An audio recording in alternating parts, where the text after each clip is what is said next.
Hello friends, हम कर रहे थे international power structure. Last session में हमने इसकी हिस्ट्री की एंड किया इंटरनेशनल रिलेशन में कैसे हम बाइपोलर से multipolar, unipolar and again multipolar में आ जाते हैं। एंड इस सेशन में हम करेंगे जो बाइपोलर सिस्टम है इसका मीनिंग क्या है एंड बाइपोलर सिस्टम के अमर्स होने की क्या क्या कॉजेस हैं। बाइपोलर सिस्टम जिसका मीनिंग क्या है कि इंटरनेशनल रिलेशंस में टू नेशंस हैं जो सुपर पावर हैं और ये क्या बन गए हैं, पोल बन गए हैं जिनके पास मिलिट्री पावर, इकोनॉमिक पावर है। हम इसको पोल कहते हैं। तो इस तरह टू ब्लॉक्स बन जाते हैं। जो ये ब्लॉक हैं इन्हीं को ही हम पोलर कहते हैं। तो मीनिंग ऑफ बाइपोलर सिस्टम, तो ये सिस्टम कैसा है, which is characterised by the existence of only two major powers. By का मीनिंग क्या होता है, टू। तो जब इंटरनेशनल रिलेशंस में, इंटरनेशनल पॉलिटिक्स में ओनली टू मेजर पावर्स होती हैं whose capabilities are almost same, जिनकी जो कैपेबिलिटीज है वो सेम है, इनको ही हम क्या कहते हैं, बाइपोलर सिस्टम कहते हैं। तो जो सुपर पावर्स होती हैं इनका अपना अपना ब्लॉक होता है विच में इंक्लूड मैनी स्टेट्स। जैसे इंटरनेशनल रिलेशंस में जब सेकेंड वर्ल्ड वॉर खत्म हो जाती है उसके बाद यूएसए है एंड यूएसएसआर है, ये दोनों क्या बन जाते हैं, ब्लॉक बन जाते हैं। जो सेंट्रल में यूरोप कंट्री थी इसकी जो वेस्टर्न कंट्रीज थी वो यूएसए के इन्फ्लुएंस में आ जाती हैं, जो ईस्टर्न कंट्रीज थी वो यूएसएसआर के इन्फ्लुएंस में आती हैं। तो इस तरह जो अपने अपने ब्लॉक्स बन जाते हैं, जो super powers, USA super power, USA super power, इन दोनों के अपने अपने ब्लॉक हैं विच इंक्लूड मैनी स्टेट्स, जिनमें बहुत ज्यादा स्टेट्स हैं वो इंक्लूड होते हैं। अदर मेंबर्स इसका मेंबर बन जाते हैं। हर एक ब्लॉक यही चाहते हैं मेरी पावर है वो इंक्रीज हो एंड जो मेरा ओपोनेंट है इसकी पावर डिक्रीज कर जाए, इसी के लिए ये एफर्ट्स करते हैं। एंड जो जे अदर स्टेट्स हैं इन स्टेट्स के लिए क्या फाउंडेशन होती है, जिस ब्लॉक को वो चुनेंगे उसके पॉलिसीज को ही वो अडॉप्ट करते हैं। तो इस तरह ब्लॉक सिस्टम अराइज होता है। तो जो ये दोनों बोथ ब्लॉक्स हैं, ये ब्लॉक क्या मानते हैं, look each other as their enemy. इनके लिए ये दोनों एक दूसरे के क्या होते हैं, एनिमी होते हैं। इसीलिए एक दूसरे की पावर को रिड्यूस करना और अपनी पावर को इंक्रीज करना ये इनका मेन पर्पस है। और ये क्या मानते हैं, they friends of the opponent were consider foes and vice versa. जो ओपोनेंट है, मान लो यूएसए है, यूएसए का ओपोनेंट क्या हो गया, यूएसएसआर हो गया। और जो यूएसएसआर के फ्रेंड्स हैं, यूएसए उन नेशंस को भी क्या मानता है, अपना एनिमी मानता है। तो जो फ्रेंड्स ऑफ एनिमी है वो वे एनिमी की तरह ही ट्रीट किए जाते हैं एंड वाइस वर्सा। और जो इनके एनिमी है इनके क्या बन जाएंगे, फ्रेंड बन जाएंगे। इस चीज को बताया गया है। तो conflict in international relations was interpreted as conflict between two blocks. जब 1945 से लेकर 55 तक ये ब्लॉक चलता है, बाइपोलर सिस्टम चलता है। इस बाइपोलर सिस्टम में क्या होता है, जो यूएसए एंड यूएसएसआर में कन्फ्लिक्ट अराइज होते हैं, ये माना जाता है ये कन्फ्लिक्ट्स इंटरनेशनल रिलेशंस में अराइज हुए हैं। जो इनकी कोल्ड वॉर है 1990s तक चलती है। तो ये दोनों ब्लॉक उसके बाद चेंज हो जाते हैं। यूएसएसआर ब्लॉक है वो खत्म हो जाता है एंड यूएसए सुपर पावर बन जाता है। लेकिन इसके पहले क्या होता है, मल्टीपोलर सिस्टम भी अराइज होता है। तो हम जो मीनिंग ऑफ बाइपोलर सिस्टम है इसको हंस जे मर्गनथाउ हैं उनके वर्ड्स में करें तो वो क्या कहते हैं, in bipolar system in the race of crossing one another. Race किसकी है, एक दूसरे को क्रॉस करना, उससे आगे निकलने की रेस। Two super powers keep involve in power struggle.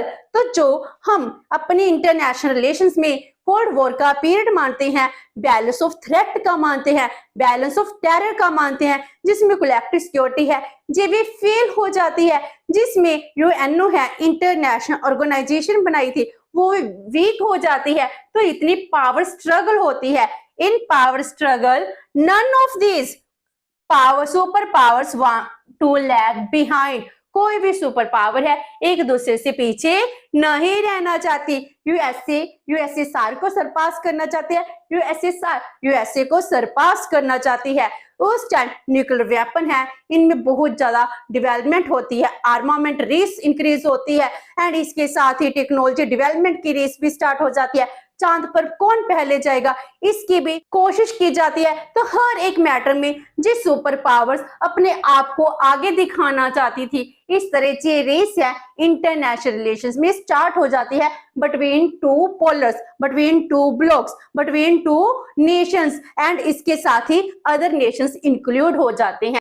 तो हमारी इंटरनेशनल रिलेशन में इस्टेब्लिशमेंट ऑफ बाइपोलैरिटी कब होती है? तो जे बाइपोलैरिटी का सिस्टम है 1945 से लेकर 55 तक चलता है।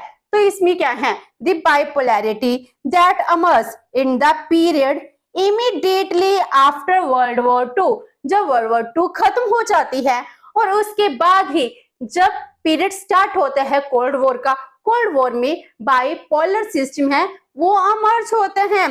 It was responsible for the outcome of the Cold War between USA and Soviet Union। Soviet union को हम क्या कहते हैं?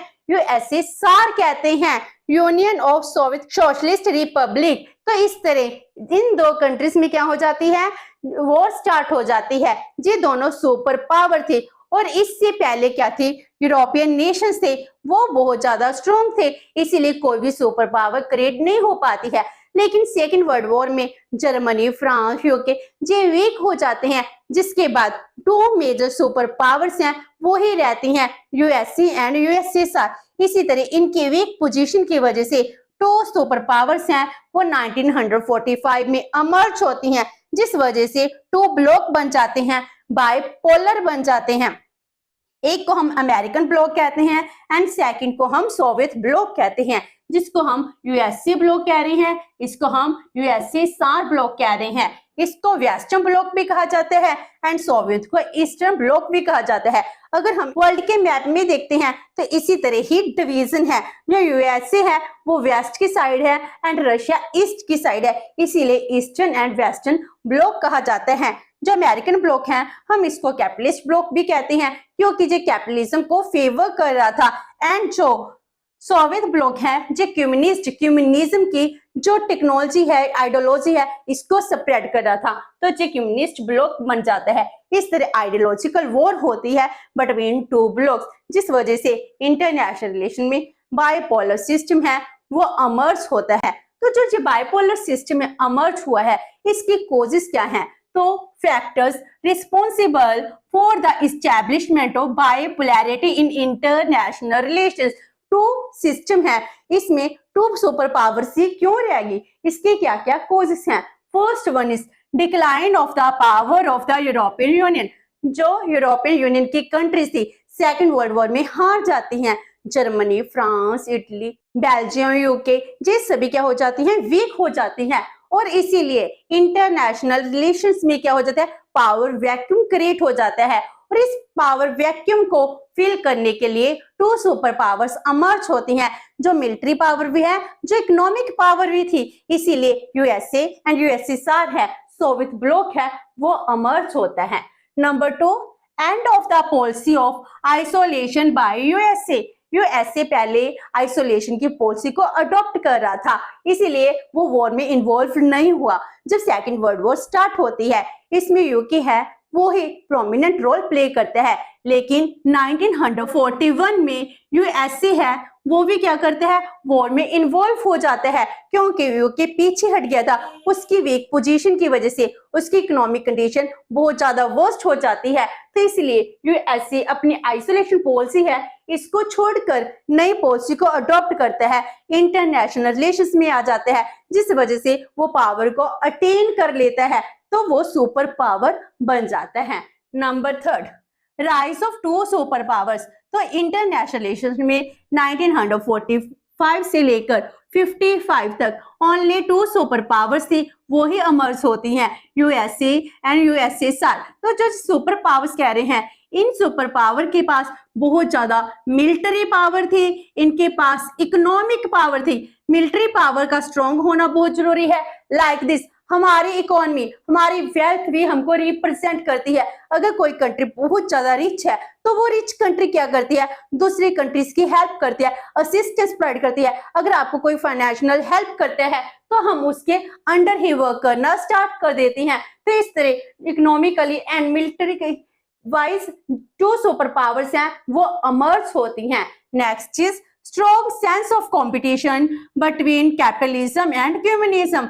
जो कैपिटलिज्म एंड कम्युनिज्म है इसमें बहुत ज्यादा कंपटीशन अराइज हो गया था। तो जो अपनी आइडियोलॉजी थी, यूएसए है लिबरल डेमोक्रेसी को प्रेफर करता था।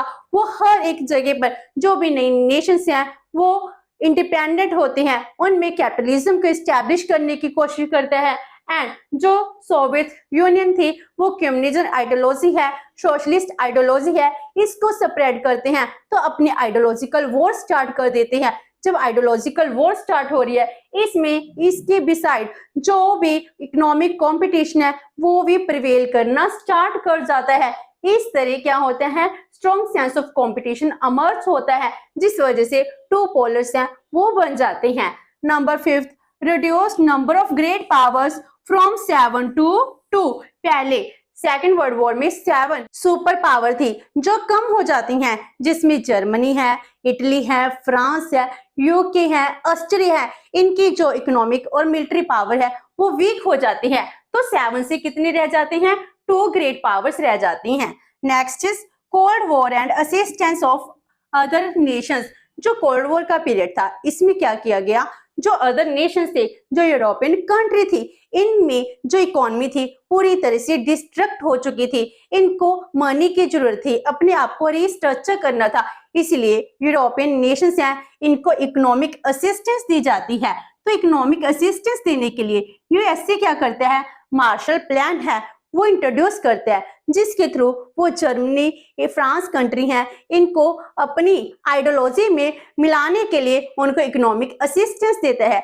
उसी तरह जो रशिया है वो भी डिफरेंट प्लान के थ्रू जो ईस्टर्न साइड के यूरोपियन नेशन थे इनको इकोनॉमिक असिस्टेंस प्रोवाइड कराता है। इस तरह दोनों नेशन क्या करते हैं, इकोनॉमिक असिस्टेंस प्रोवाइड कराते हैं, जिससे इनका जो ब्लॉक है वो वाइड हो जाता है। Next is nuclear arm race and its effect. Nuclear arm race start हो जाती है। सेकेंड वर्ल्ड वॉर में क्या होता है, यूएसए ने न्यूक्लियर बम है इसको जापान पर अटैक किया था, लेकिन इस चीज को इतना सीक्रेट रखा गया कि रशिया को भी नहीं पता था, जो दोनों साथ थे। इसीलिए रशिया भी क्या करते हैं, अपनी इस चीज का बदला लेने के लिए कि इसके पास न्यूक्लियर पावर थी लेकिन मुझे नहीं पता था, अब मैं भी न्यूक्लियर बम है इसको बनाऊंगा। तो इसीलिए रशिया 1949 में अपना न्यूक्लियर वेपन है वो तैयार कर लेते हैं। तो न्यूक्लियर आर्म रेस है वो स्टार्ट हो जाती है, जिसका इफेक्ट क्या पड़ता है, बैलेंस ऑफ टेरर बन जाता है। पूरे इंटरनेशनल लेवल पे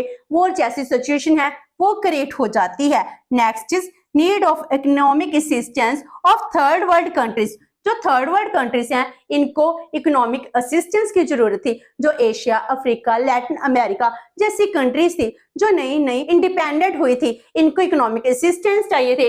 इसीलिए इन्होंने क्या किया, कभी रशिया से या फिर यूएसए से इनसे असिस्टेंस ली। अगर असिस्टेंस लेंगे तो हम उसी के अंडर ही वर्क करेंगे, तो इनका इन्फ्लुएंस है इंक्रीज हो जाता है। Next is military alliances. तो मिलिट्री अलायंसेस बनते हैं, नाटो है यूएसए का बन जाते हैं, उसी तरह सीटो है वो बन जाते हैं, एंड यूएसए सार ने वार्सो पैक्ट है वो साइन किया। तो मिलिट्री अलायंसेस की वजह से जो बहुत ज्यादा सुपर पावर हो गई थी, कंपटीशन फॉर डेवलपमेंट, जो इनका मिलिट्री आर्मामेंट्स है जे रेस इंक्रीज होती है और न्यूक्लियर वेपन की रेस इंक्रीज होती है, साथ में ही डेवलपमेंट की रेस भी इंक्रीज हो जाती है। ऑल्दो जे हम प्रोग्रेसिव पॉजिटिव साइन मानते हैं, क्योंकि इससे कल्चरल डेवलपमेंट है, इकोनॉमिक डेवलपमेंट है, आर्ट डेवलपमेंट है, साइंस टेक्नोलॉजी की डेवलपमेंट है, वो इसी टाइम पीरियड में कंपटीशन के बिटवीन में होती है। तो इस तरह जे कल्चरल डेवलपमेंट की रेस इकोनॉमी को आगे लेकर जाती है। तो इनमें जो जे डेवलपमेंट की फीलिंग्स, जो जे कंपटीशन की फीलिंग अराइज होती है, जिससे बाइपोलर सिस्टम अराइज हो जाता है। Next is policy of armament, armament की पॉलिसी जिसमें हाइड्रोजन बम है वो भी बनाए जाते हैं। हर एक कंट्री अपने आप को आर्मामेंट इंक्रीज करने में लग जाती है। हर एक कंट्री चाहती है कि उसके पास ज्यादा से ज्यादा आर्मामेंट हो, इसीलिए डिस आर्मामेंट पॉलिसी है इस टाइम वर्क नहीं करी थी, तो आर्मामेंट रेस है वो इंक्रीज हो जाती है। And last one is environment of fear and terror. तो जो कोल्ड वॉर का पीरियड है, जो इस टाइम पीरियड में फियर का पीरियड था, मीन्स वॉर लाइक सिचुएशन थी, लोगों को नहीं पता था कब भी वॉर हो सकती है। जो न्यूक्लियर वेपन हर एक कंट्री के पास बन रहे थे, उस टाइम 5 कंट्री के पास न्यूक्लियर वेपन थे। 2 कॉम्पिटिटर ब्लॉक्स हैं, इनके पास न्यूक्लियर वेपन थे। अगर एक भी स्टेप गलत चला गया, पूरा वर्ल्ड सेकंड्स में ही ऐश में कन्वर्ट हो जाएगा। मीन इतना ज्यादा डेंजर था, जिसको हम टेरर कहते हैं। तो जे टेरर से कम नहीं है कि एक की गलती से पूरा वर्ल्ड डिस्ट्रक्ट हो सकता है, तो इतनी ज्यादा डिस्ट्रक्शन हो सकती थी। तो इसीलिए जो इमर्जेंस होती है जिसमें 2 सुपर पावर्स हैं वो अपने आप को सुपीरियर दिखा रही हैं, तो इस तरह इंटरनेशनल रिलेशन में बाइपोलर सिस्टम है वो अमर्ज होते हैं। तो आज हमने इस सेशन में bipolar system meaning and causes की हैं। नेक्स्ट सेशन में हम करेंगे इसकी नेचर्स। होप सो कि आपको ये सेशन अच्छा लगा होगा। अगर आपकी कोई क्वेरी है तो post comment box and video अच्छी लगी तो please like and share with your friends. Thank you so much and have a nice